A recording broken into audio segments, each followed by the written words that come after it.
I'm Kim Larsen. I recently joined Keepit. I've been to a number of companies like Systematic, who is doing Balcomine systems for the most of the Western Alliance. Work for Verizon, a big American company, as you know. And I spent 23 years as a police officer, actually, and CISO for the Danish Intelligence Service and the Danish delegate to EU and NATO security committees. And I will spend some time talking about this digital journey, because my start into the digital world was actually working serious crimes against children. I was in the National Travel Squad working serious crime, and we suddenly discovered this encryption things in USB and all these things that led it to be difficult to investigate these kind of cases. And that actually led me to work on the governance side instead, because I was picked to the National Intelligence Service and was starting working classified systems. Back then we had like this suitcase with handcuffs on and one document that we brought with us to Brazil, and we took the document out and that was it. Later we started with our investigation to use USB sticks to keep a large amount of data that actually was classified. And so working with encryption, getting to know how you encrypt things, because we had like serious cases where we gave the investigators USBs, encrypted sticks, but they actually used the segment of the USB sticks which were not encrypted. So data was actually open if they lost the USB sticks like that. So this is data governance. This is about training your people to protect the data, giving them the ability to actually choose the right technical solution for protecting the data. So working with cyber threats, talking this encryption and how you protect your data and putting the responsibility to your employees in protecting this data is quite complex. Also the systems that you keep your data in. I work with SolarWeb, I work with Log4j, I work with one of the biggest denial of service attacks that we had against the Danish government actually just 12 months ago. There were like 11 million hits on the Danish tax department's web pages per second, and that was quite a lot. So working with your provider of the data service, the web service, working with Microsoft, who had front door to protect us, but also knowing how your data was protected was very, very important. And when we look at the other part, where it's about getting data out, the protection part, SolarWind, where they spent years on actually accessing a company's component, building malicious software into this component that government took into their infrastructure, and it hit a lot of agencies, a lot of companies, and it was really, really serious. So again, leading back to that the threat is there. There is a very, very high threat against cyber. Knowing where your data is and what data is protected, that is my my task in Keepit, making sure that our customers, and that was also the task in the intelligence service and in Systematic, knowing which systems need to be protected, knowing what data should be protected. Just one second.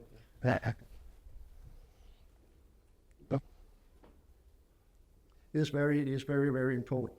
This data governance model.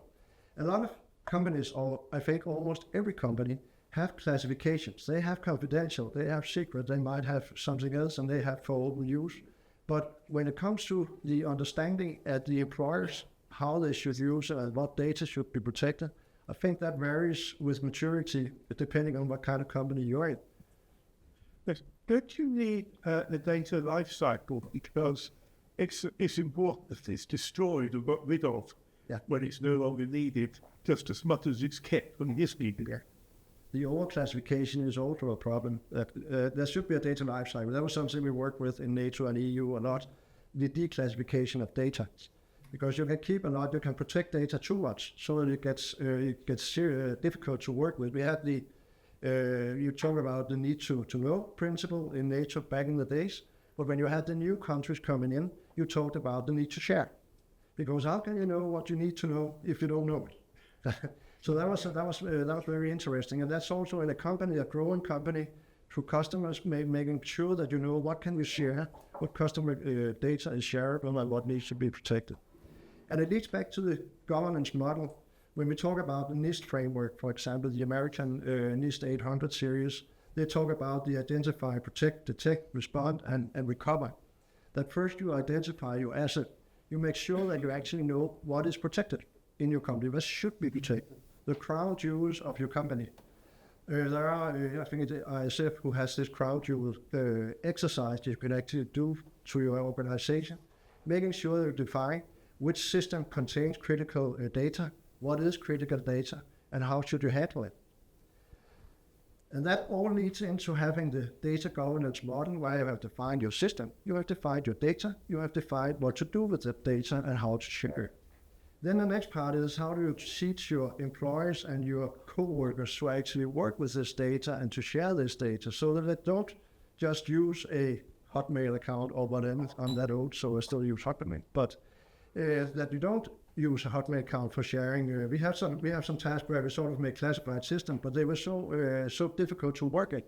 So people used other measures. They used webmails to share some very sensitive information because the data needed to be shared now, not in a week, not in 2 weeks or something like, but now, and it needed to be accessible. So this is about in your data governance model to actually meet the framework that you're in, meet the people's environment. And when we talk, because this leads into talking compliance, I talked about the NIST framework before. In Europe, we use ISO 27001 a lot. You have this DHS here in France for healthcare information. But it's all about having data sanity. It's all about knowing how to handle your data and also make sure that you have the framework and you get it known by your employees and by the people who work with your data outside your organization. And that takes a lot of work. That takes you need to work with security culture. You need to have a data classification framework that is actually usable in your organization. And again, when we talk about this, identify your assets, protect those assets in a way. When we talk about the protection and the ability to recover, it's about you have your technical measures, you have your intrusion detection system, you have your firewall, you have this whole framework, and then you have all the people who work with your data. And if you look at most data losses, they're not caused by technical measures, they're caused by people who are doing wrong things. And then it leads to the next part, and this is where I will hand over to Jakob in a bit, the recover part, where you actually know that if everything goes wrong, you have all this data that are moved from paper to USB sticks, and now everything is in the cloud, or a lot of things are in the cloud. And suddenly you sort of realize, where is this cloud actually? When I worked in Verizon, we bought a big company down in the Netherlands and sell cloud, but we had like 8 data centers around the world where data was transferred to. We also know with Microsoft Cloud, the whole Screms things, the discussion regarding that, where is your data actually kept? That is difficult when you talk cloud because people can say, well, it's here and it's in a VM. Sorry? It's in a VM. Yes. So exactly. Yeah. So knowing where data is and the ability to actually access your data, even though that a serious incident had inflicted your company or your enterprise, that's really, really important. And that's where your governance, your compliance models comes in as something that you need to actually not only have a paper on, but actually is living in your organization. You need to have it matured into the DNA and the culture of the organization. And that's it.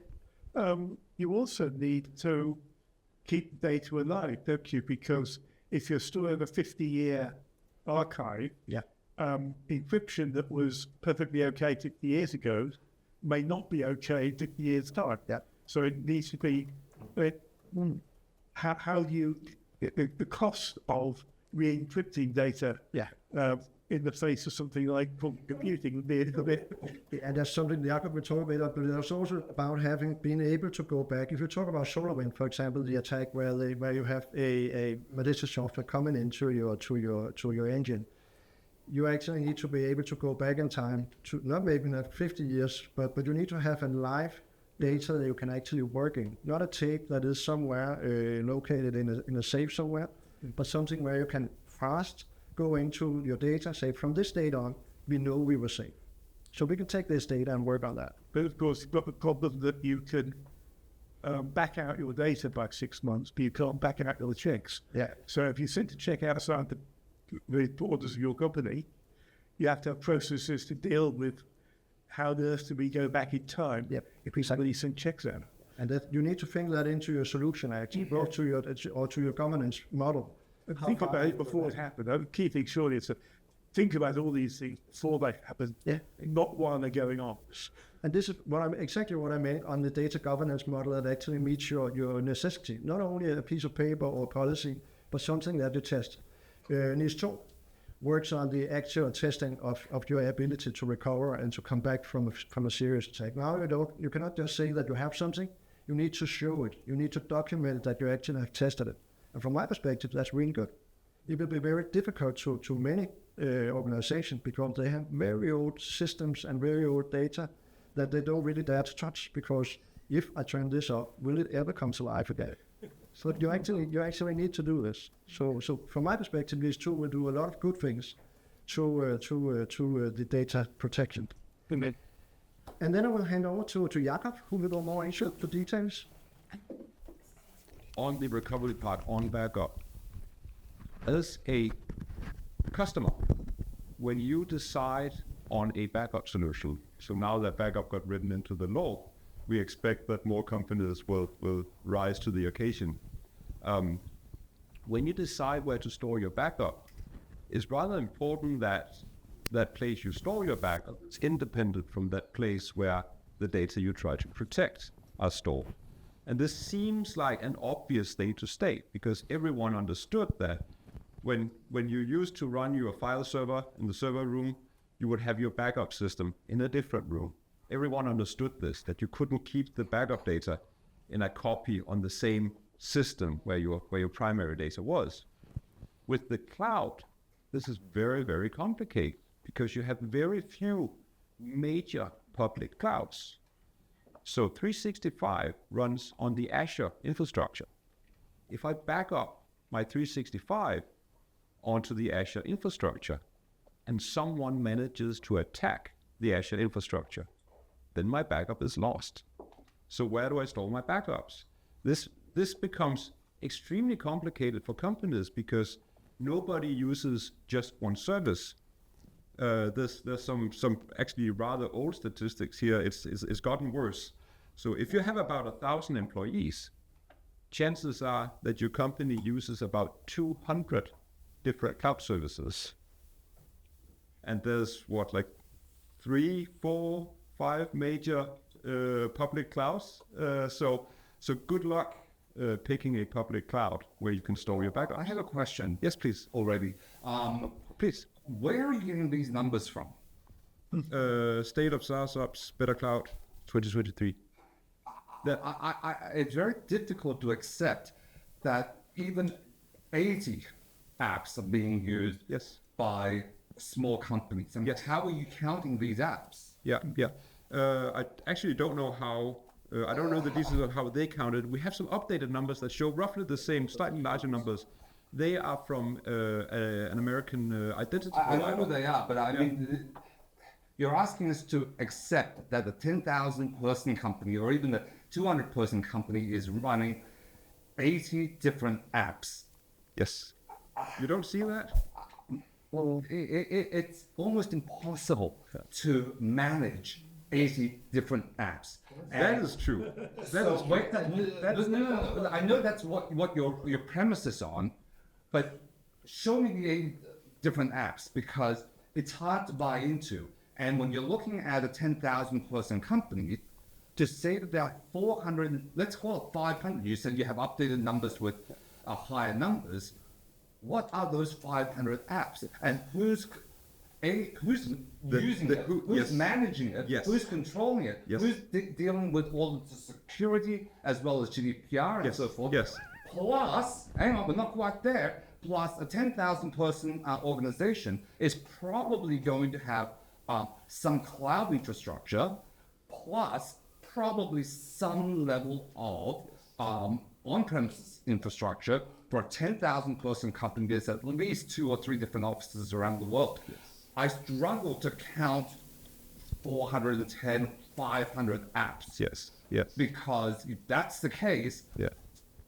495 out of the 500 apps is not being controlled or understood or known by IT. I think you're overly positive in that estimate.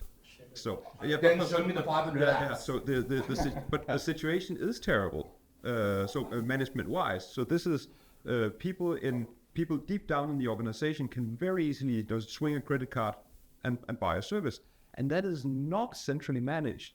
And so there's this, and it's certainly not backed up. And when that person leaves the company. But even if somebody swipes a credit card, again, we have to look at the reality. If you include the smartphone apps, you can have it. Yeah.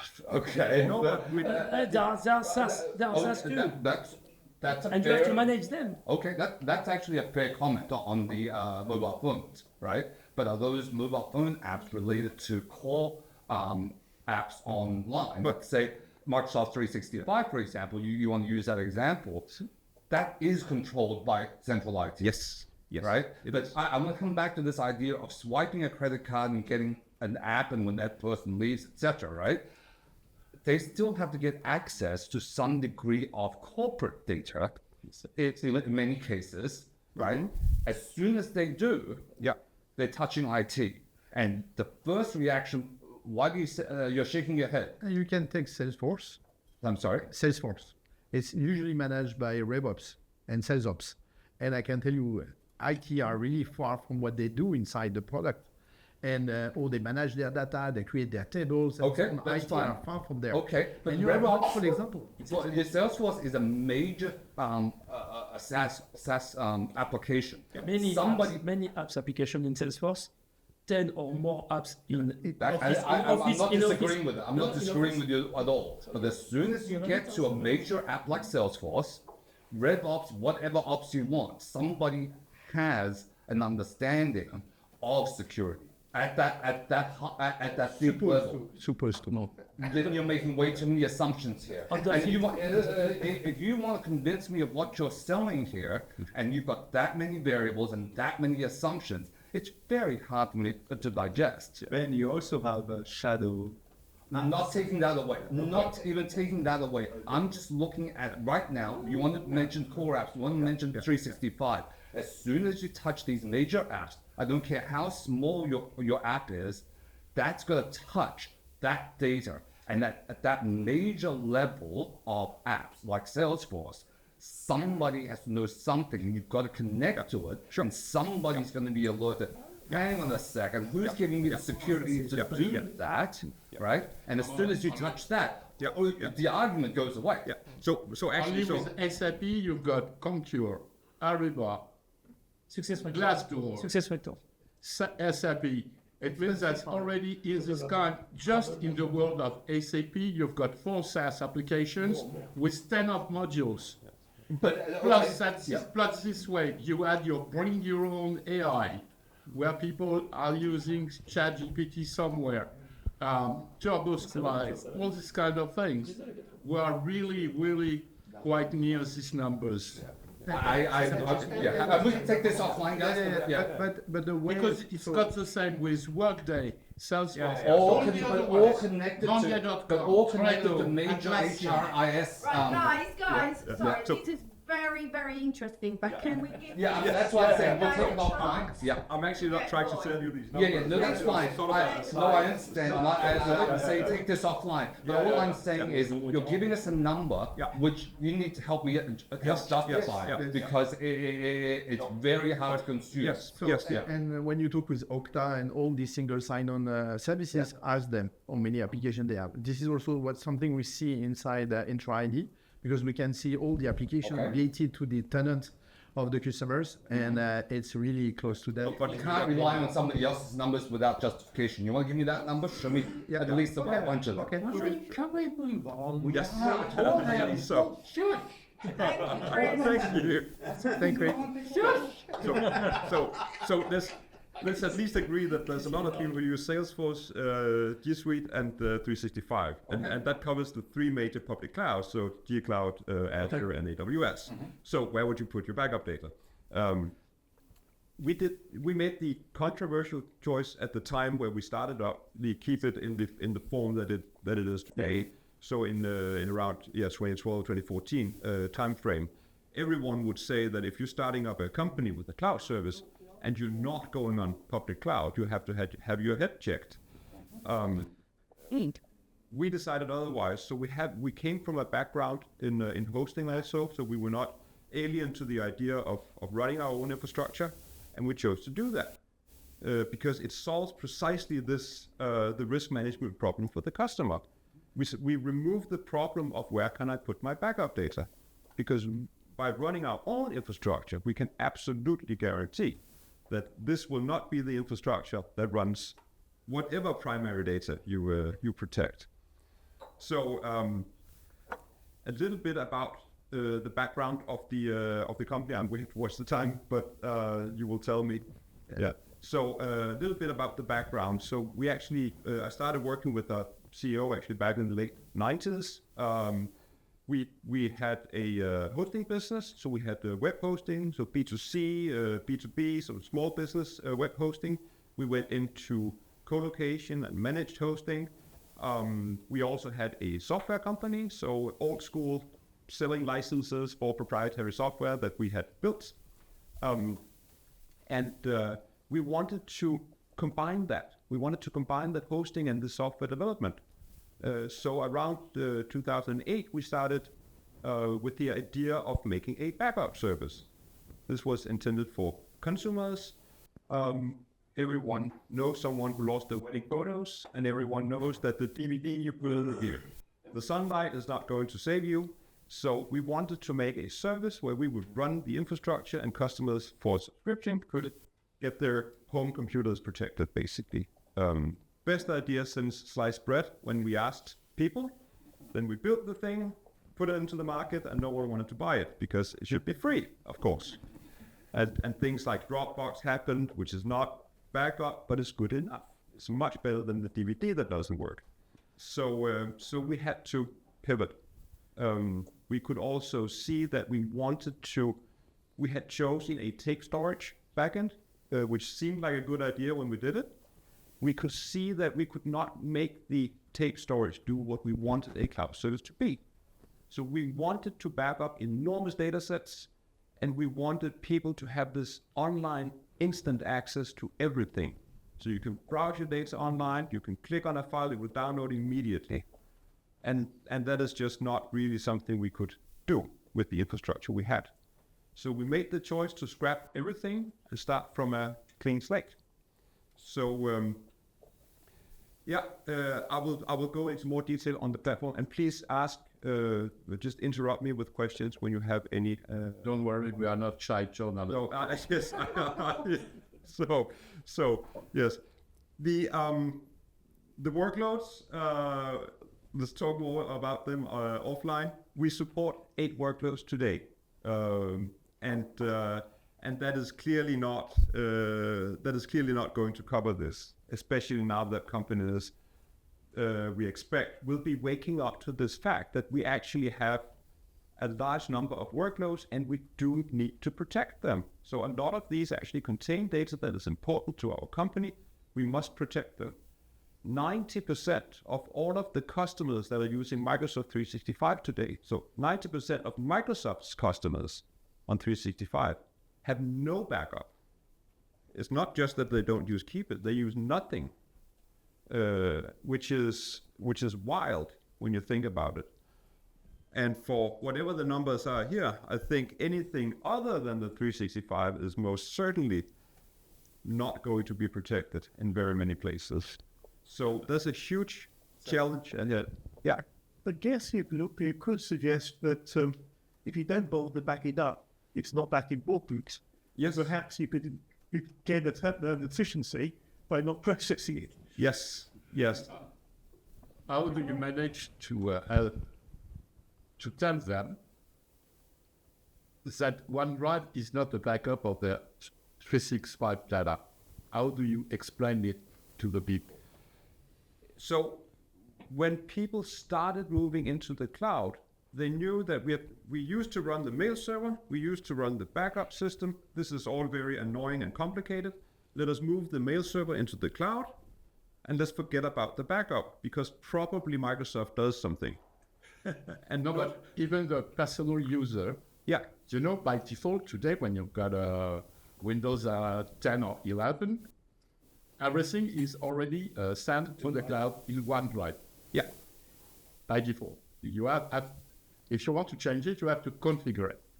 How do you manage that they have already the file on their laptop and the copy in OneDrive? How do you explain them that OneDrive is not the backup of, of that file? And why they need Keepit? yes, that is an enormous challenge in communication. That is very clear, and I think we're seeing companies being pushed by legislation to mature their governance, because you are not going to explain this to the end user. And I don't think it would be nice if everyone understood this. Maybe we don't have to have everyone on board.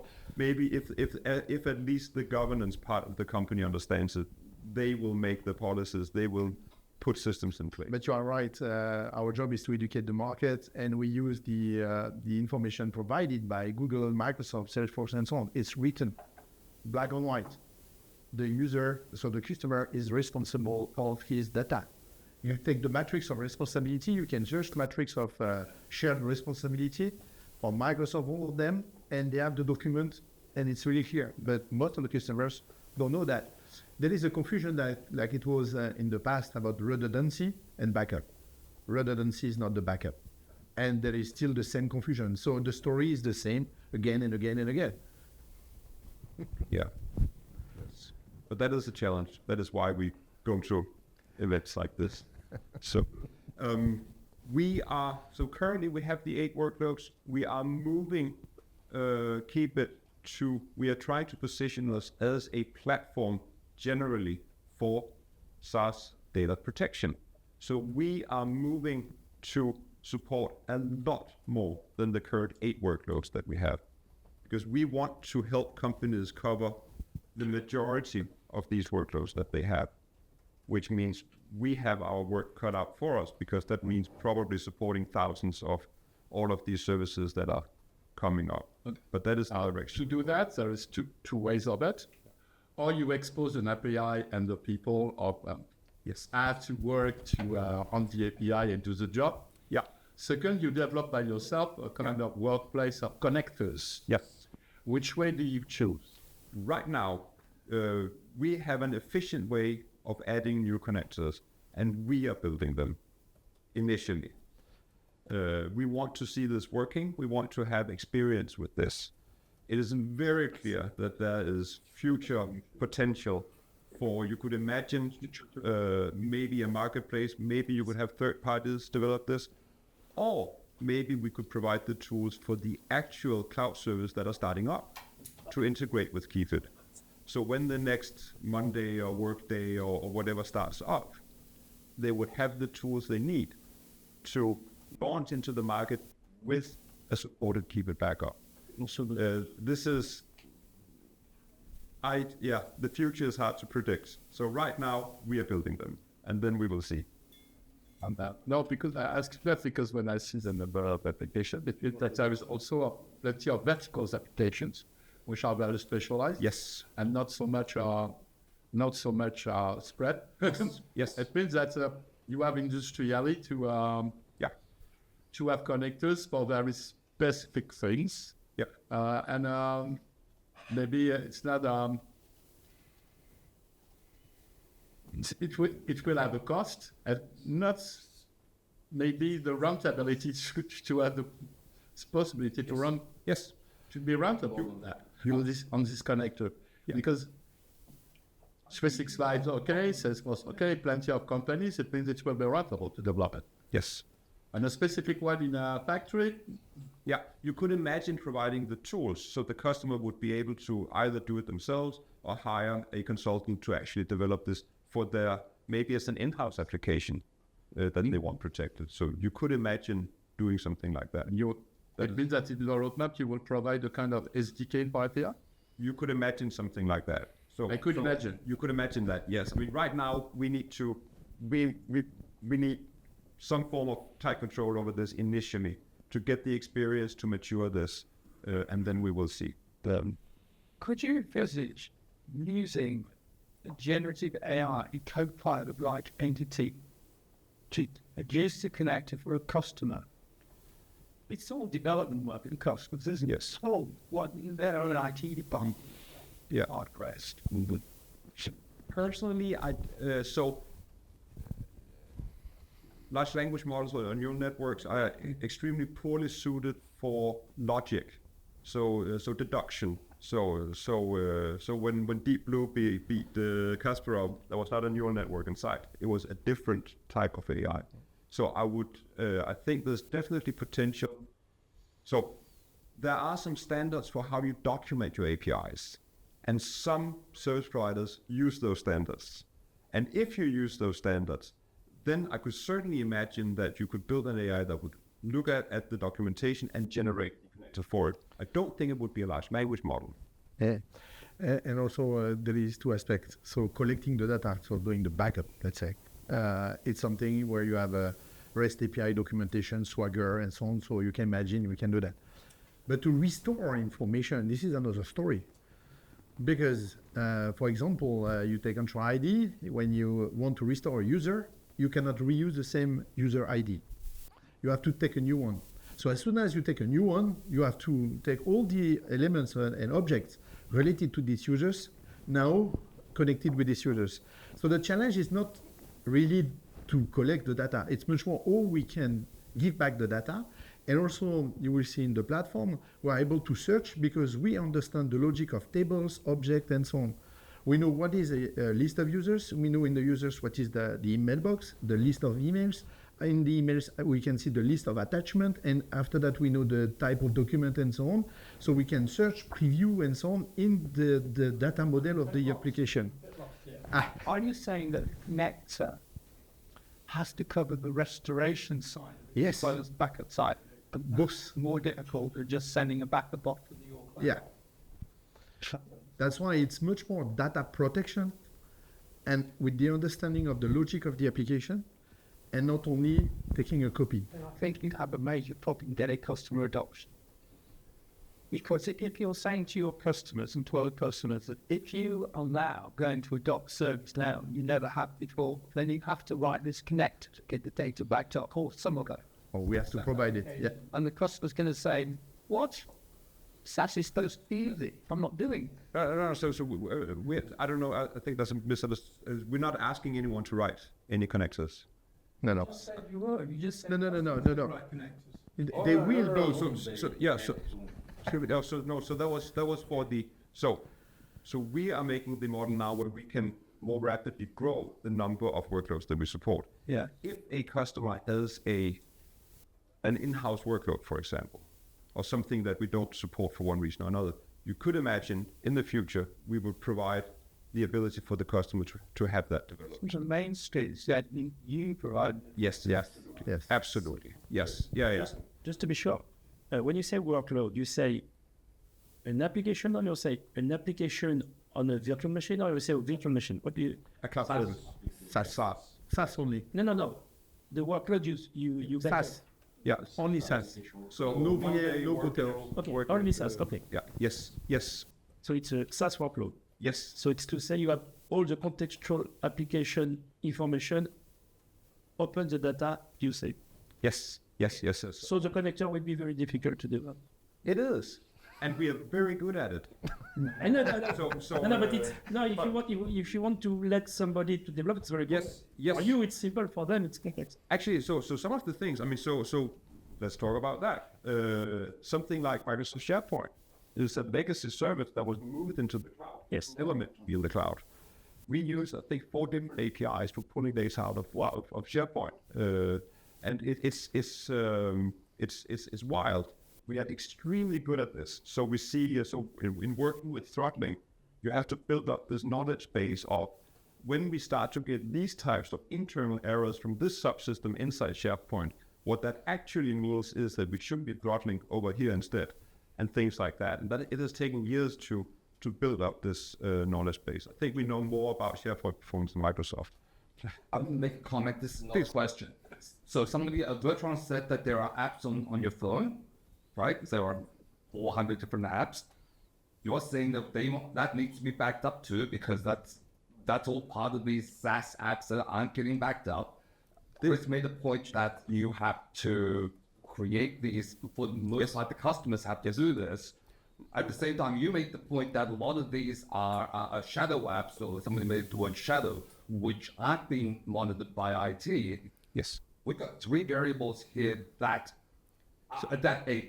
some user with some phone, with some tiny little app, will never think of, never do. Yes. So we are still left with the same position. So that's a comment. I'm not raising a question. But it's an extremely good observation, and this is a huge problem for every company, and this is something that NIS2 is going to put on the table. Okay. Because all of the sudden you have liability, so your senior management can, if you do not build up a compliance department in your organization, so you can start to address this, senior management risks having some, being put on the sideline, the government saying, you're not fit to run your own company, you're going to watch from the chair, and we put this bureaucrat in your place instead. I think that is going to motivate companies to starting to deal with this more seriously, because you're absolutely right. It is madness. All of these little applications that are just coming up, and some of them, to your point before, if they're not backed up, maybe they're not critical. Yes, that would be lovely. Maybe they are. And companies can choose not to accept them. Yes, absolutely. Yes. But it's also, and I don't want my company to back up my troubles, my personal troubles. So Yeah, but this is exactly back to the data governance you talked about before, that you prioritize, you set it up. So yeah. And GDPR may need to touch a lot of that too. End of my comment. Yes. Unmanaged risk, doesn't it?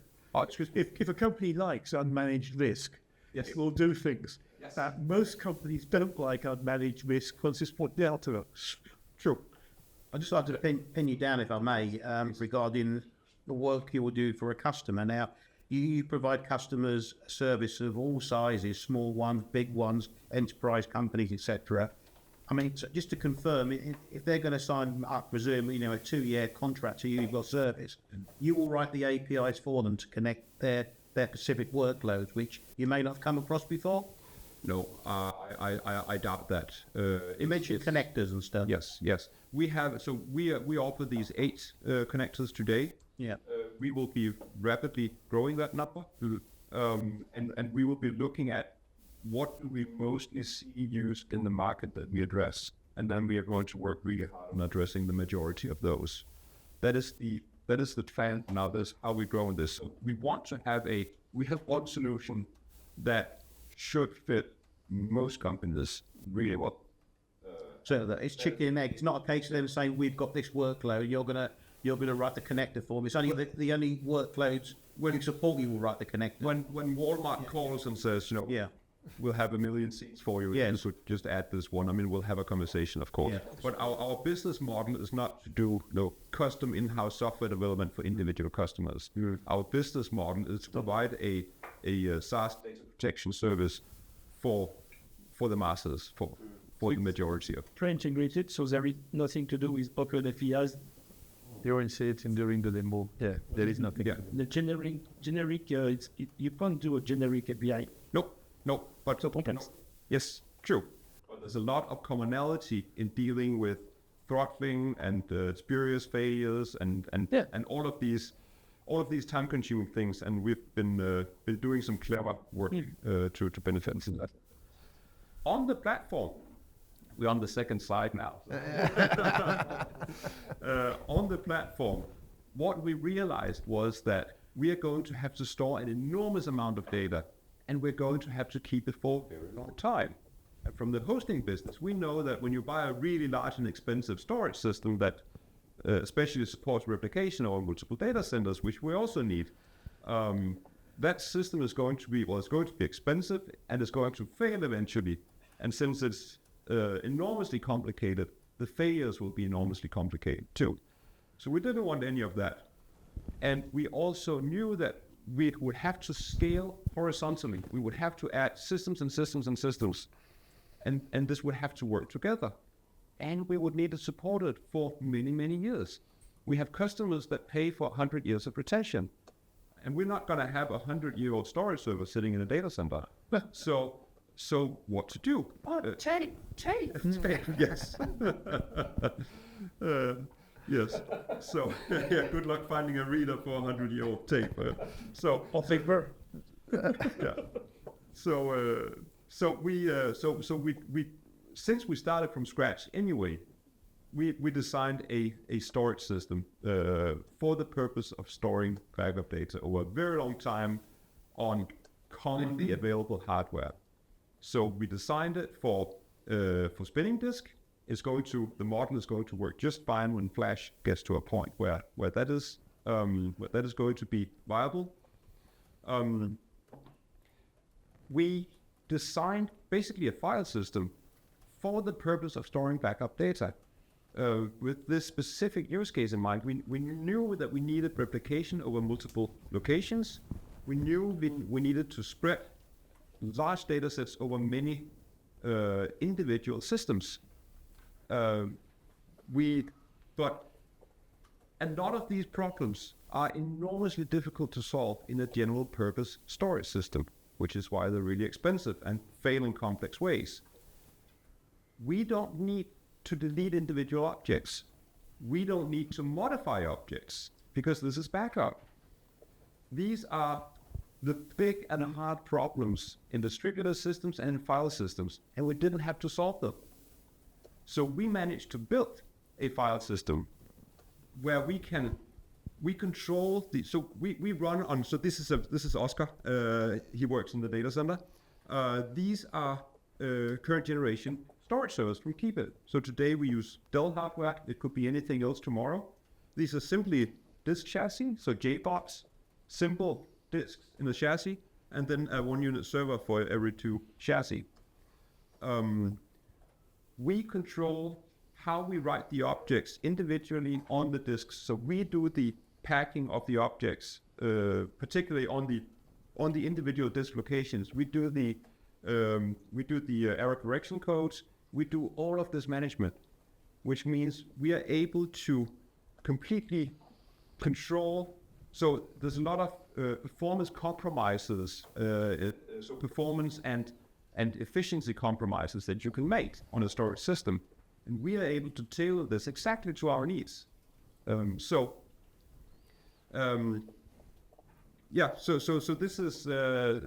this is what we went with, and this has really been working out for us. So we have hundreds of these storage systems today on a single system. So 11 units in the rack. We have today something like 2.5 petabytes of customer usable storage. So that is including all of the overhead and everything. So for the end customer, that is pretty dense. So what about the right to be forgotten? Yes. Let's. I'll make one more point and then I will take that. Okay. So the storage cost that we have is way lower than anything you can buy in the public cloud anywhere. And it's not because that we have a better deal on hard drives than Amazon does, obviously. And it's also not because we are way smarter than they are. It's because we solved a smaller problem. So when you use public cloud infrastructure to store backup data, you're hammering in nails with a microscope. When you're using an enormously advanced system to do so really trivial work. So, do you use shingle disks? No. So we had shingle disks in mind when we built this, and we are built to work with them, and we've been following it. But they are not. I mean, I guess we could get them if we really wanted to, but they have not been. So Dell has never supported them in their chassis. That doesn't have to stop us, but they haven't been really. We haven't seen them as being widely available. So since we we have to deal with supply chain on this. So we have to know that we can grow our stores, and we have to know that if we are experimenting, we need to have a way out. So we haven't run shingle disks yet. And the way storage is going right now, I'm not sure that will happen either. It's not clear to me that we're not. The digital say it's having a shitload of single disks to the hyperscalers. Yes. Yeah, I know that Amazon and Google have been doing that. Yes. It could. I think the difference in capacity is also. It's not just. It's hard to say. I mean, it's a risk exercise, right? So right now we use, I think there are 22 or so terabyte hard drives now that are just completely commonplace. I mean, there's just nothing special. Everything works. Everything is standard. No one asks any questions when you have a. It's very simple and safe, and we can always get them. We may be able to get shingle disks, but we would have to do our homework on the whole supply chain and risk management side, and then maybe have a win. How long do you keep disks for before you destroy all, before they fail or get destroyed? Yeah, so something like 5 years. Like 6 years maybe. So yeah, simply because, I mean, once you start having systems with 4 terabyte hard drives in them, I mean, even if they work just fine, it doesn't make sense from a power consumption standpoint. I mean, they use a 22 terabyte and a 4 terabyte consume about the same power, so it just doesn't make sense anymore. And so, excuse me, I'm missing the information. Actually, and so this storage, where is it? Is it on my site because I have both from you, or is it somewhere and you have to pay every month for the storage of things like So this is a service. So this is a cloud service. Yes. So as a customer, you pay monthly fee or yearly or however we set up the arrangement. We run the data centers. These are our servers. Our people manage them. And so if I want to use your solution to back up my SaaS application, I have also to pay every month for the storage of my backup. So may I put my backup elsewhere? So what we charge you per seat, so per employee. We don't have to charge you for the amount of data. So we take that risk. So it's a very simple business model. There are no ingress fees, there are no egress fees, there are no transaction fees. From your part? From our part, yes. Because if I want to back up from Amazon, I have to pay egress to Amazon. So. Yes. It will change, but today? Get it. And we don't have the Amazon backup. So if you back up from Microsoft, for example, Microsoft actually does not charge you for. So we use some of the same APIs as the customers use for accessing. And since you don't pay for accessing your mail via Outlook, we also don't pay for pulling them up to backup. If you adopted Adventist, Yes. would you just regard them as just a drive, or would you go through a testing procedure to adopt them? Assuming that it Western Digital, Yes. ship you a 26 terabytes. Yes, CMR, yes, right? yes, You just yes. take it without support. Yes. So you get Adventist. Yeah. So for Hammer and for Shingle also, by the way, and if someone one day does large capacity, affordable, not power hungry SSDs, then that is pretty easy. So replication of data for us is very simple and easy to set up.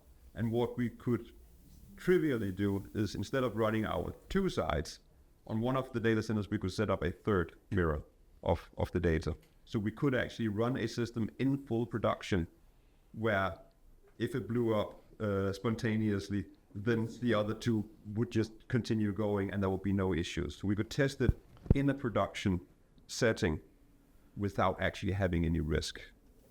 But it costs. Yeah, there will be a cost associated with it, sure, but a pure monetary risk. It's your fake system.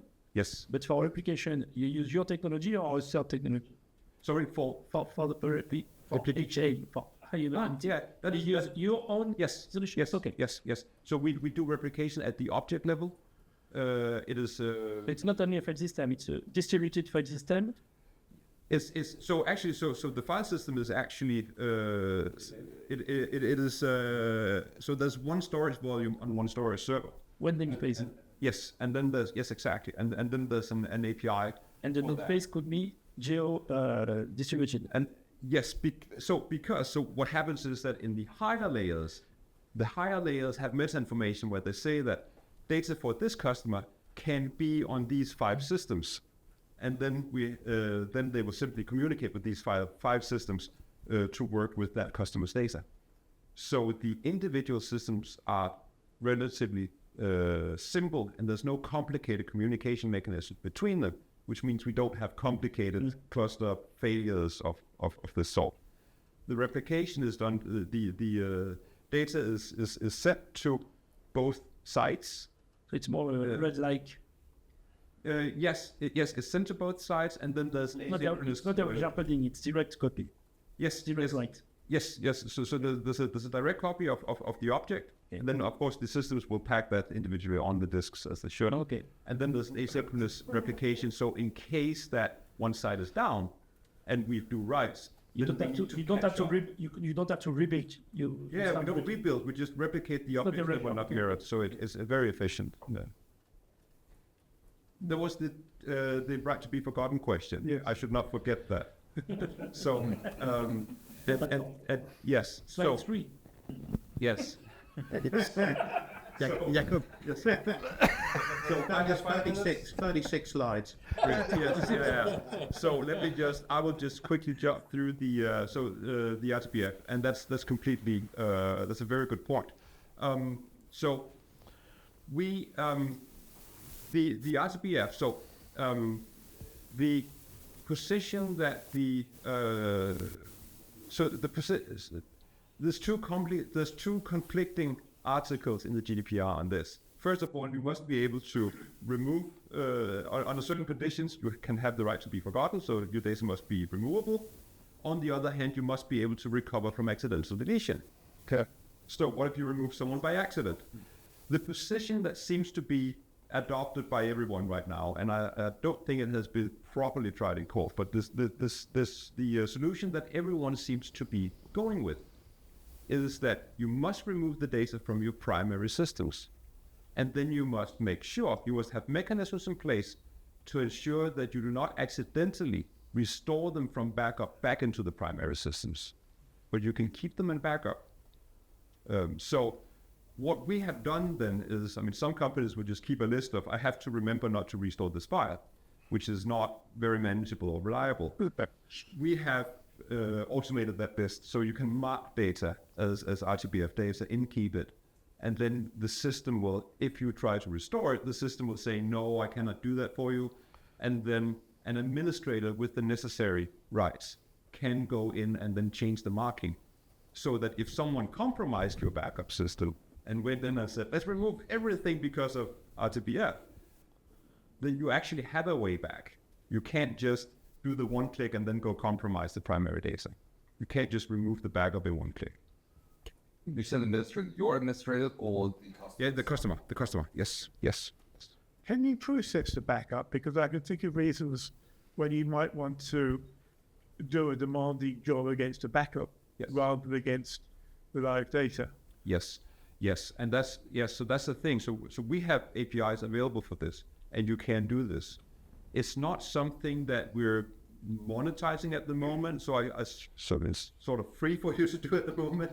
So yes, you could actually do that. So all of the data is available on spinning disks, and yes, you can absolutely do this for trawling through your historic data sets. Yeah, we'll help with GDPR when somebody asks for a query that's going to bring your whole system to a live system to a halt. You can trawl through the backup system. Yes. Let's impact your own systems. I will just. So this was actually just a comment on the vulnerable. So what seems also to be a message that is hard to convey is this: that when you talk about storing storing backups on Azure, for example, and you say, well, what if something happens? then the counter argument is, oh, but in Azure I can choose to replicate it between this location and this location. The message that is hard to get out is that Azure is one infrastructure. So we recently had the storm hack against Microsoft, where some people had access for years to all Exchange data across Microsoft tenants, including the government and DoD tenants, GCC High DoD tenants. And that is because this is one infrastructure. If someone gains that access to Azure, it doesn't matter that you said data should be replicated to two different Azure locations. There's this, and that is the picture, of course, of the one ring to bind them all. You have to, backup needs to, it's not good enough to say in your one infrastructure that you must put this on two computers if they're in the same infrastructure. It must be a separate infrastructure, and that is what we do. There's an implication of this, though, that if you're managing the risk to your SaaS data, you are managing the risk for your live data, the rest of your data, either equally to that or worse. And if your management of your SaaS data is better than your management of your existing live data, there will be a incentive to actually go and bring them both in sync. So what I'm really saying is you can't just back up your SaaS data as a thing in itself. It has to be part of a whole system backup routine. And that's companies may not realize the implications of it. It's not just buying Keepit for SaaS. It may cause them to actually look at their other systems. Yes. Be more work than I thought it was. Yes. I think certainly a lot of people are going to, especially with NIS2, I think a lot of people are going to wake up and realize that this is actually a lot more complicated and there are things we need to start to deal with. But it's absolutely true. There's also just the transition of going from on-prem to cloud. I mean, there's a lot of complexity. Also, when he said there's a question of appetite for risk, I get the impression quite a lot of people reckon that they'll take the risk, and if they get caught out, they'll just go bankrupt. And yes, and that's the strategy. Yeah. But you probably never talk about too much. No, exactly. I just wanted to just quickly end the last 2 minutes. So just I talked about the storage cost for us, and that of course. So it's important at multiple levels, and it's also becoming important to a lot of companies looking at environmental impact. So what it means that we pack data more densely than what you could otherwise do is, of course, that we have less hardware in the data center. So there's less mining of raw materials, there's less shipment of things, and of course, there's less power consumption. So I did a rough calculation of, so if you're a company and you have your data protected in Keepit, on average, we would use something like the amount of power to power a little green LED to protect one seat of worth of data. So each employee in your company will be a little green LED, which is pretty cool. We protect a lot of seats, of course, so we do run a lot of little LEDs in that sense. But I think that's the end of it. I will hand it over to So I've got the last question of that because I stopped to count the number of solutions of SaaS backup solutions. For you, how Keepit, or what is the main differentiator of Keepit compared to This is my all part. other solutions? This is my part. So I'm going there. I'm going there. So there is a lot of information that you already cover. I don't know why. So this. Okay, so I'll do myself. Okay. So we already talked about the market trends, and the SaaS adoption is definitely there, and more data are in the SaaS, and they are critical data. And if we think about the way we was doing the backup before, all the legacy backup software, so some of you know me, but I was at the beginning of VMware. I stayed 9 years. I was at the beginning of Nutanix, stayed 7 years. Now I'm joining Keepit since January. You remember when we start virtualization, we have again to rethink the backup because, and again, we take, and before it was a full delta. After that, we move to the VM, so we make a snapshot and we take again full copy of the data. And if you look at this, the backup software was aware of bit and bytes, was aware of files maybe. The best will be at database level, but doing the SaaS backup is totally different. You need to understand the structure of each application, if it's a list, if it's an object, and not only when you backup, but also when you restore. How to restore properly in the application. So you have really to understand the logic of the application. So which is a different job from what we have seen in the past. When you take any backup software for virtualization, can be a database, can be an application, can be whatever. The APIs, the VMware APIs or Nutanix APIs. So here it's each application has different APIs and multiple APIs. So that's why the logic and the R&D is totally different. And this is why we develop something really unique on the market because we are there for a long time. And now the way we do that, so we talked already about the data center. So it's certified, dedicated, and also totally independent in a different location. And for you, we have 2 locations. Of course, we are thinking of having a location in France. Also, it's a question of deals and so on. So we are there for more than 1 year now. We have around 40 customers there. One of them is Boiron. Maybe you know Boiron is a pharmaceutical company. And all the data center, as you have seen, is totally managed by Keepit. So I don't know any other provider, Bertrand, who do something similar. And now, what is really unique? It depends the definition of the data center. Yeah. Sometimes it's just a room at Equinix. So we use room at Equinix. Clearly, it's in Equinix and different other providers in the world.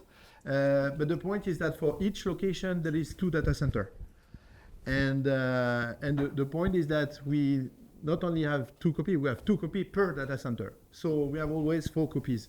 So it's really much better than the 3-to-1 rules. Now we have 4 copies in 2 different locations, and all of them are immutable and far from the production. And where is the real gap not connected? It's on a chaussure. So, yeah. Thinking about reference to integrity, the SaaS data is inherently asynchronous. It's there's no concept of a transaction with a rollover point. Yeah. So when you back up, how are you sure that you actually restore a coherent version of what is being backed up? And that's a very good point. And you're not. So that's the short answer. So if we're backing up a large mailbox and mails are ticking into that mailbox while we're backing it up, some of the ones that are ticking in will be included. Some of the ones will not be there until the next backup. Yeah. And that is a huge difference from when you were doing on-premise backup on the physical servers or on the virtual machines.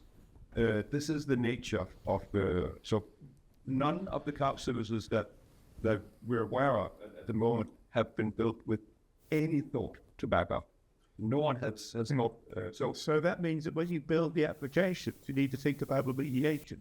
What do I do if the inconsistency comes in and a customer discovers that it's transaction? Yes. And so for the most part, this is not a big issue because again, I don't know. I think looking at the way banking works and so on, if anything goes wrong, you spend the rest of the week worrying about whether you actually backed out that transaction correctly or not. Yes. And the effect on the customer welfare that had to do it is really quite odd. And when I talk to developers, they think is only mediation only complicated.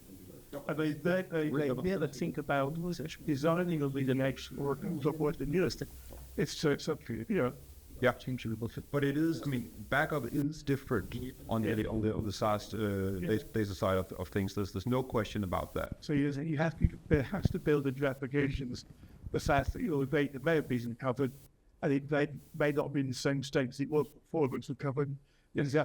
You have some process. Yeah, you deal with that. You may need to look at 2 different snapshots, for example. Yeah, sure. Yes. But today you have a backup, not replication.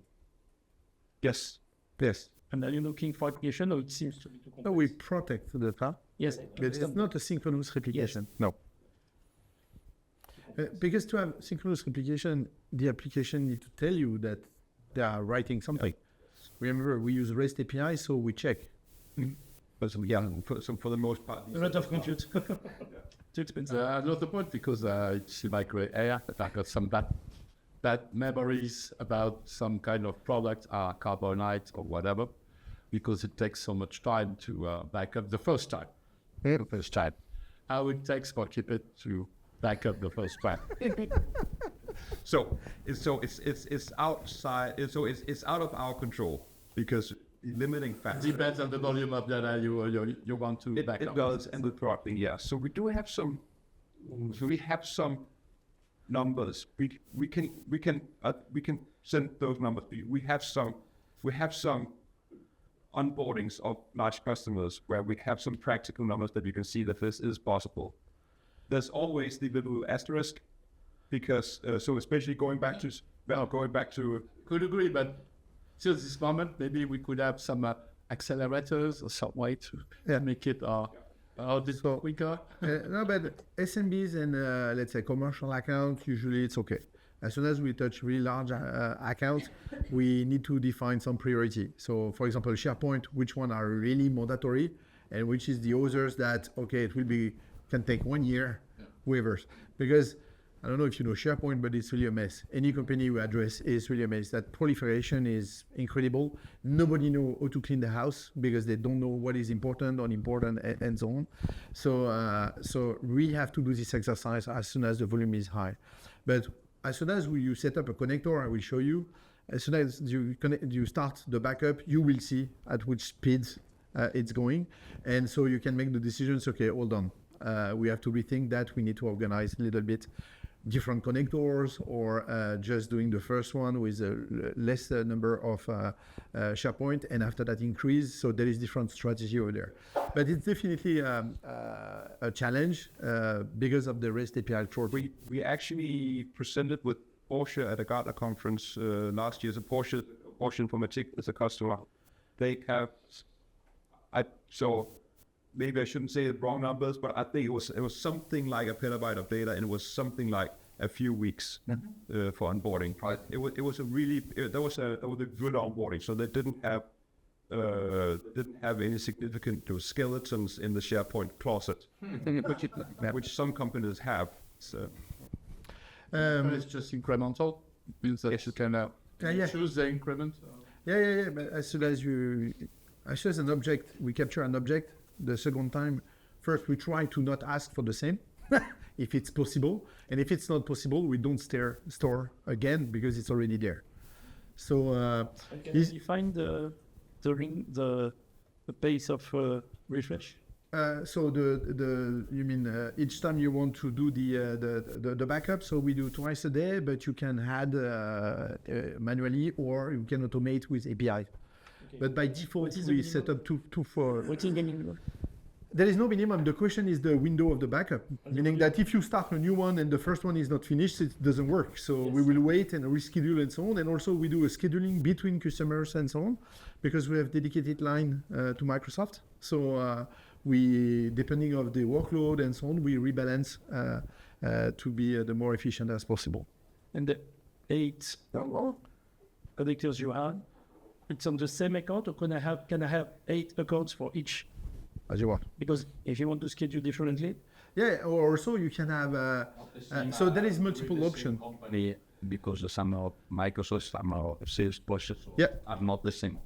Yeah. So sometimes it's one account and you have Salesforce and Microsoft does the same one, and you do role-based access. Yeah, because for a small and people can see only their parts, or you create 2 accounts. It's up to them. And also we have We did not explain that here, but we are working with the MSP. And so we use, so we have another admin portal where the MSP, they can add their customers and manage these customers with different options. They have the visibility of the data or they don't have the visibility of the data. And in terms of MSP, we have Zerto, ConnectWise, and ArcServe. So the offer of backup, cloud backup of Zerto, it's us. So that, but 20 minutes I have the demo after that. Just a quick question, actually. And when you do the backup of my data, does it cost me some ingress from Microsoft? I'm coming to next slide. Get there. Clever, Jan, clever. But you make that statement, your data stays secure, immutable, and always available. Do you offer any sort of warranty on that? Nobody ever offers warranties on software, but it seems to me that anywhere else one would expect to have some kind of warranty on a state like that. But if you don't do it, So I mean, the ISO 27001 certification is one.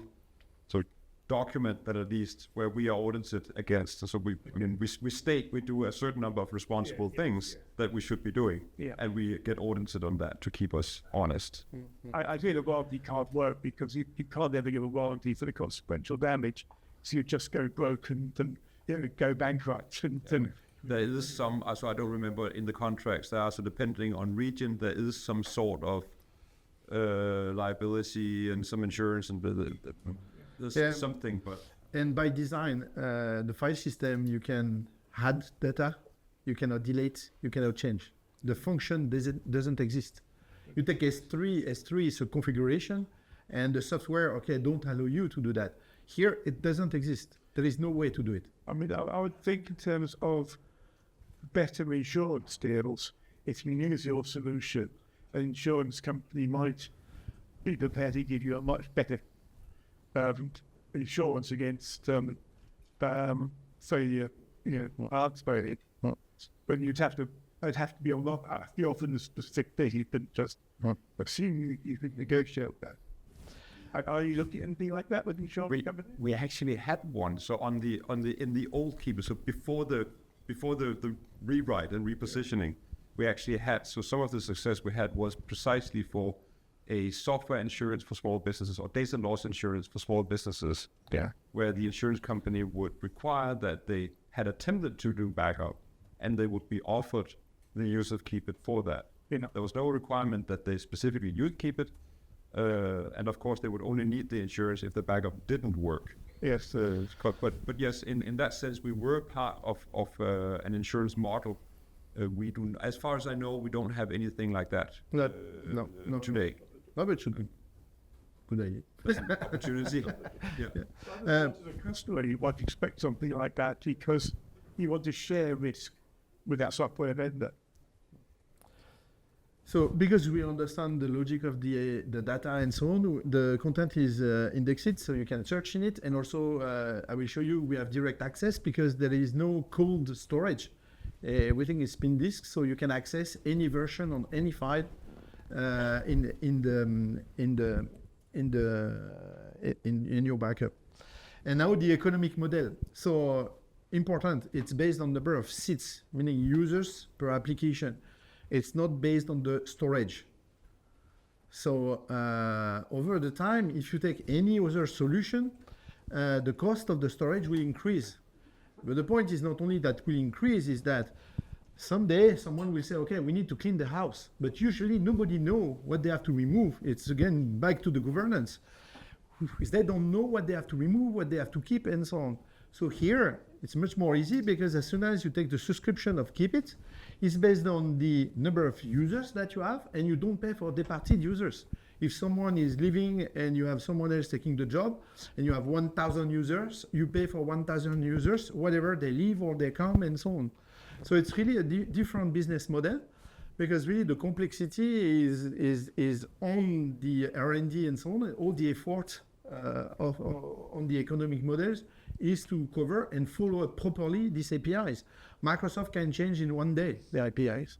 So we have to follow that and really be focused on that. I mean, you've got a lot of attention, but because if you're retaining stuff for 99 years, the lawyer comes along and wants to search through 99 years worth of data, it'll cost a fortune. You're much better off deleting the stuff as soon as you're allowed to. What do you mean by seats?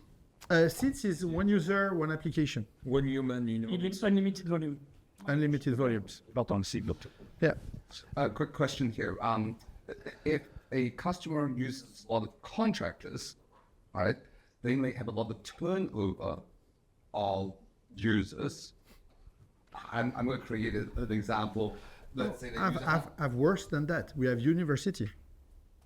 Okay, Students change every better 3 years. example then. So when you say no cost for departed users, those departed users' data, are you assuming that they stayed? Yes.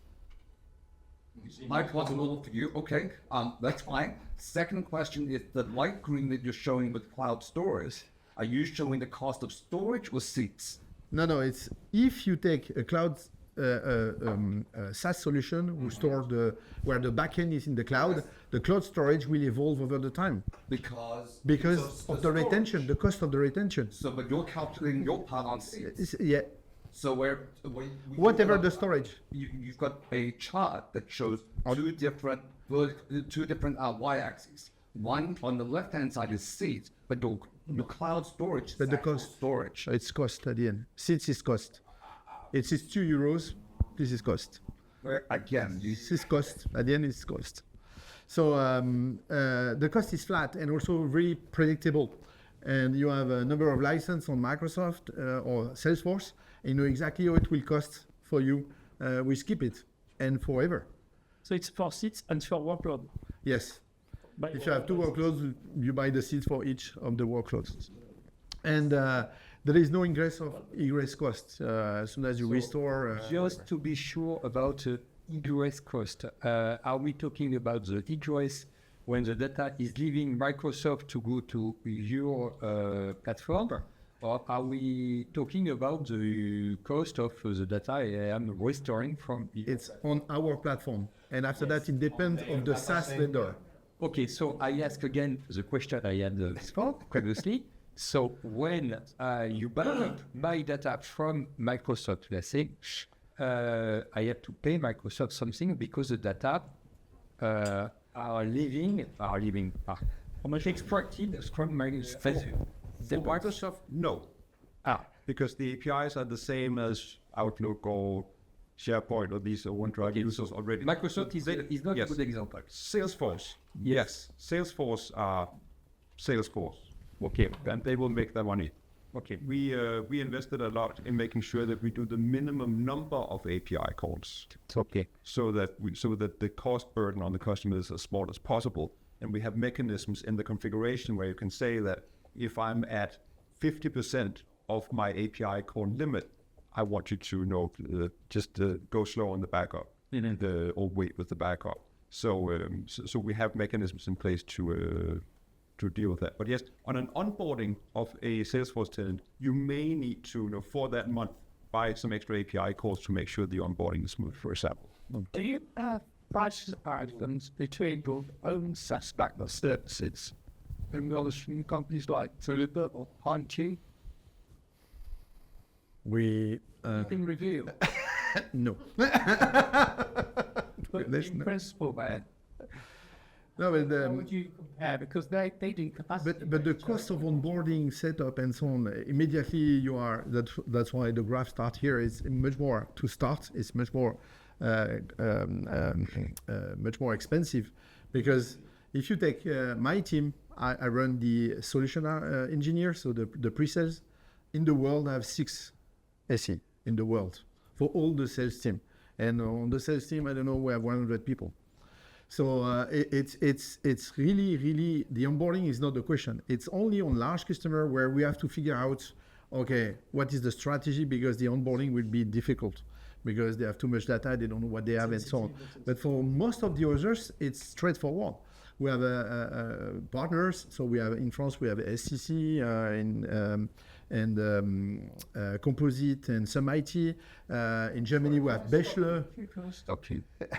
If I'm a customer, I've got Salesforce, and I'm thinking, should I use Keepit or iTunes for my backup? What would you say to? So, price per seat compared to the cost of retention. What does that actually mean in money terms? Say IQ, you must have a price comparison against iTunes, but it's not true for all the others. We have, but it's internal. What is it invisible? Yeah. Not revealing numbers. How would you say? You must say you're more affordable than IQ at a certain level. What is it? And there is also so Salesforce. But if you take Entra ID, for example, or Microsoft 365, our coverage is better in terms of services. So we have already a difference in terms of coverage. In terms of cost over the time, we do this calculation when we do a proposal, RSP and RFI. I don't have a fixed price list there. We have a price list. And depending on the size of the deal, of course, we adjust because Walmart is not the same than a small company. So we adjust the price depending on the number of users. A seat cost for Salesforce will differ, varying whether your customers Walmart or If you have 20,000, 30,000 of users is different than 100. So there is a little difference, of course. That's why we have a sales team also. Yeah. And also, if you cover multiple workload, it's different than if you cover only one workload. We will give a better price depending on the size of the company and the size of the deal. By the way, Silva, please tell us more maybe about type of customers that you have out, okay? Fantastic. So I have 5 minutes and I would like to do some demos. So this is some of them. Also, we have, I talk about education. We have multiple universities in the US.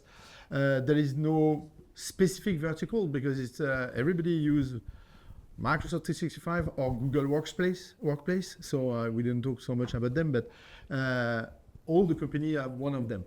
So the coverage of the market is on any type of verticals. Of course, in Germany, we are more in the industry, for example, and really in France we start 1 year ago, so that's why it was not so visible. I joined in January. A lot of people joined recently. If you look in the past, also we raised some money. I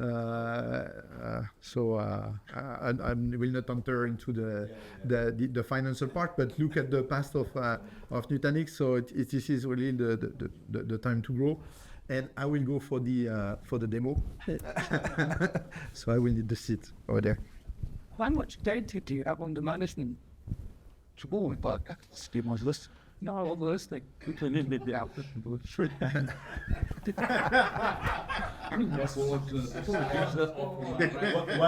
One. You've been waiting a long time. Yeah. So Besides what? yeah. So this is an example of I'm just a new customer. It's a new account, so I accept all the stuff and so on. And this is the interface of Keepit.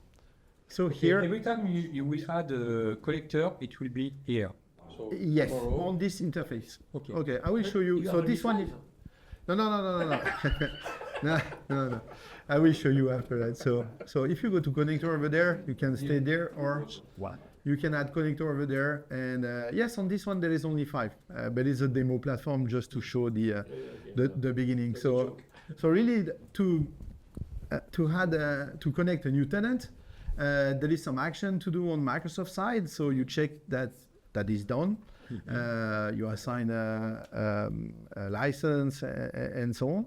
You create the connector. That means that you go for just your Microsoft credential, done. And as soon as you accept everything, it's done. Now you can configure and decide which application under Microsoft 365 you want to protect. And for example, you can go deeper and say, oh, I don't want all users. I want only the security groups. And I click here. I will see only the users on these security groups.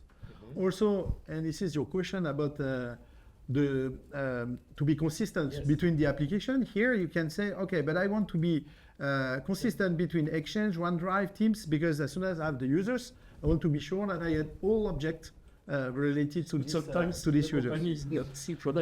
Yeah. So you see, this is really trivial, and here you can decide for role-based access and so on. But if I go to a platform where you have multiple connectors, like here, the first page is about the statistics, and if I take here, so here is the statistics: number of users, number of groups, number of SharePoint sites.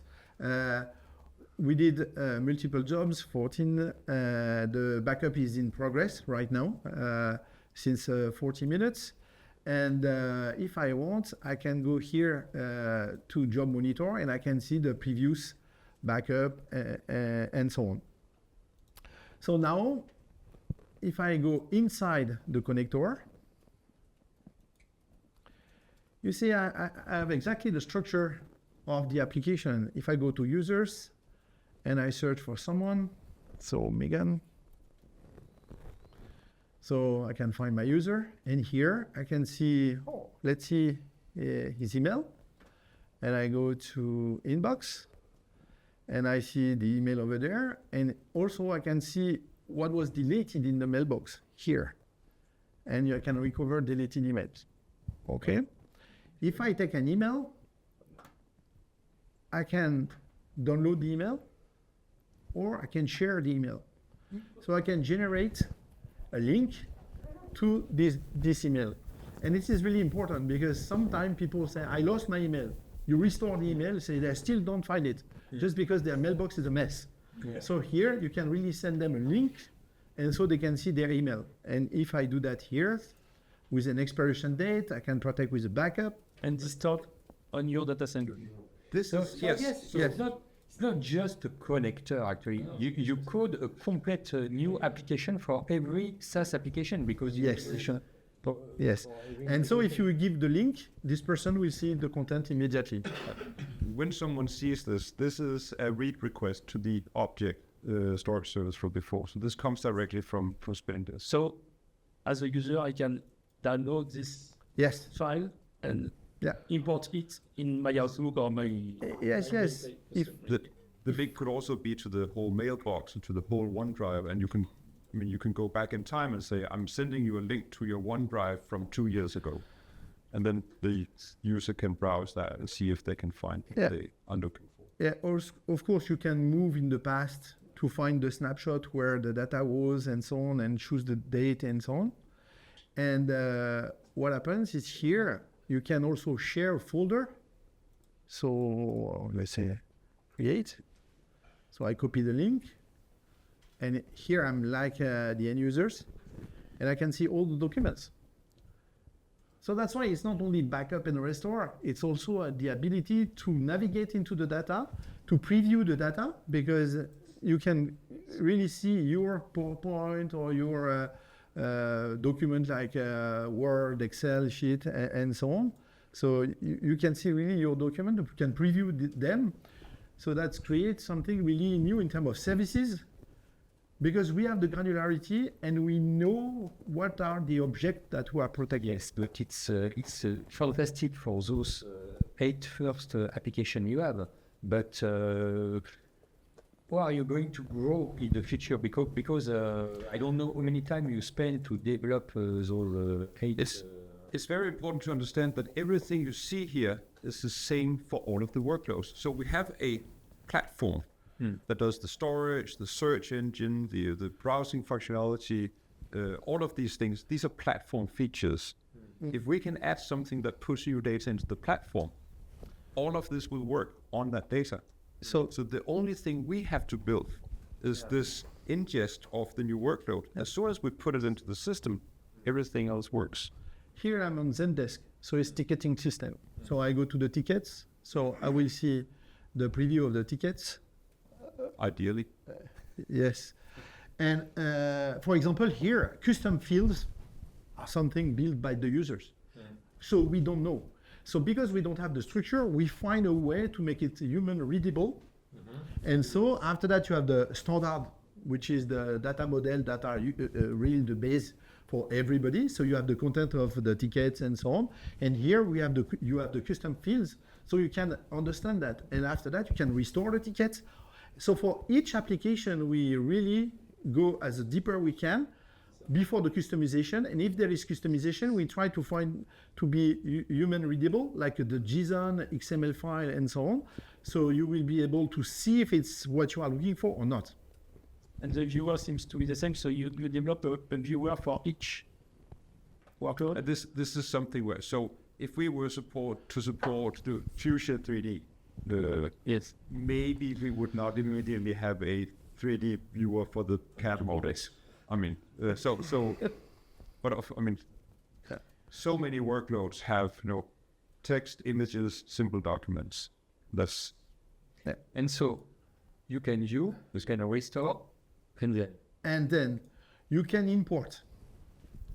Meaning, imagine you have someone, so you can import, and you can import from the same connector or another connector. So imagine you have two companies, and you want to merge the two companies. You want to move the people from one side to another side.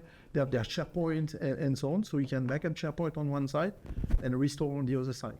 So if you want to import or someone leaving the company, so you choose a snapshot again. And after that, I say maybe so LSA exchange. It would be faster. You're planning to go for the future also some kind of conversion because you are doing the LSA and Google. yes. Migration, conversion. That's a really interesting use case, and we've discussed it. We discussed it very early on, and we actually had some customers attempting to use us for that, even though it was not something that we had thought about or intended. So imagine For migration, it could be Yeah, I mean, there are companies that specialize in doing some of these migrations, and we're not going to be competing with them, I think. but you can publish with that. Yes, maybe, and we should probably do something like that if that was a use case. It's Because your file system can read, write on your data, but not modify it. And imagine you have Megan leaving the company and you want to move his mailboxes to Brian. So here you have the choice, so in place in a new folder. So depending on the type of import, you can have also deduplication because it's the same place and you need to deduplicate. So here, for example, and for all of the action on this interface, before acting, you have always a resume of what will be done. And go for security for this, because you can't use Active Directory for your users because that means you're no longer independent. On the other hand, it's quite important that the access given to these backups matches absolutely the Active Directory. Yeah. So we don't have this full self-service where each employee in the company implicitly has a login into Keepit. We don't do that. So we don't do that under Systematic. Okay. When the link was sent to a customer, you can set a password on the link, but I mean the link is sent via other mechanisms to a recipient, and whoever receives that is then able to access the data via that link. Okay. So you still have the security profile. Yes. Has to be consistent. Yes, and there's a number of mechanisms for that. So we do have the SSO. Some people choose to use that because that allows them to leverage the existing MFA infrastructure. Yeah. Some customers choose not to use it because if your primary infrastructure is compromised, maybe you don't want it to also handle the backup accesses. But we do have mechanisms in place so that you cannot delete your backup quickly, no matter how much administrative rights you have.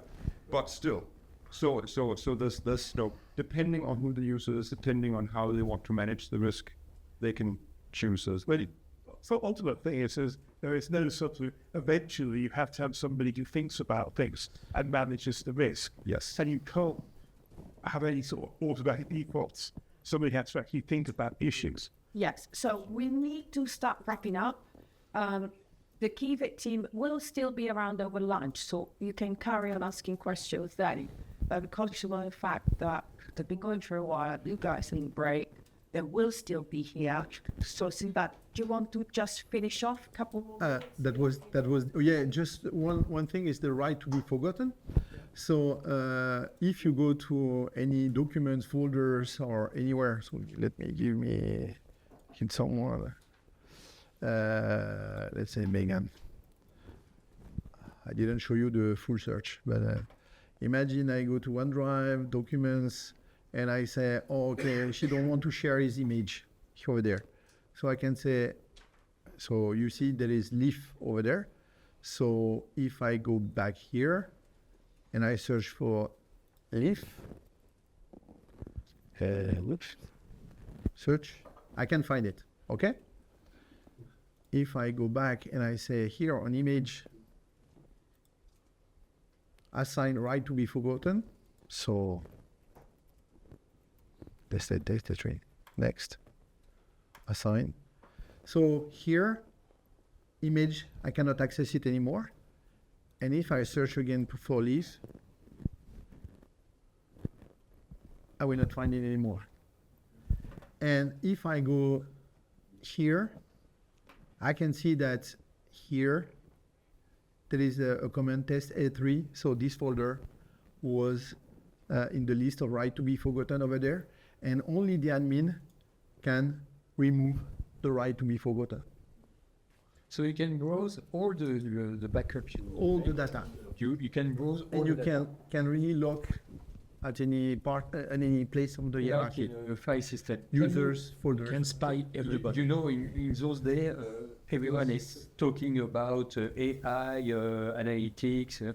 Can you connect to your the backup you host some external, I don't know, SaaS application also that will make That was related to the other question we had actually, whether you could actually process our backups. Yes, I mean you could do that. This would be a use case. Okay. I don't know of anyone doing it currently, but yes, you can absolutely do it.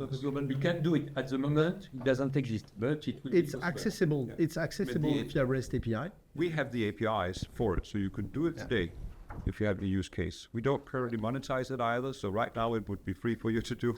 Yeah, yes, because we'll read a lot of data actually. Yes. And Yeah, but it won't be at the moment. and for now that will be fine. If everyone does it all the time, let's see. So of course you have the monitoring. Yes, but Sorry.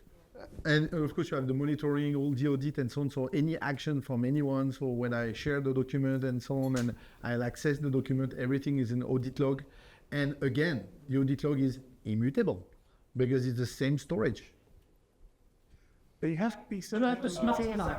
The smartphone app. You have a smartphone app. Yeah, we have one. Yes. But the customers say it's maybe not a good idea. And it's backed up. That was my second question.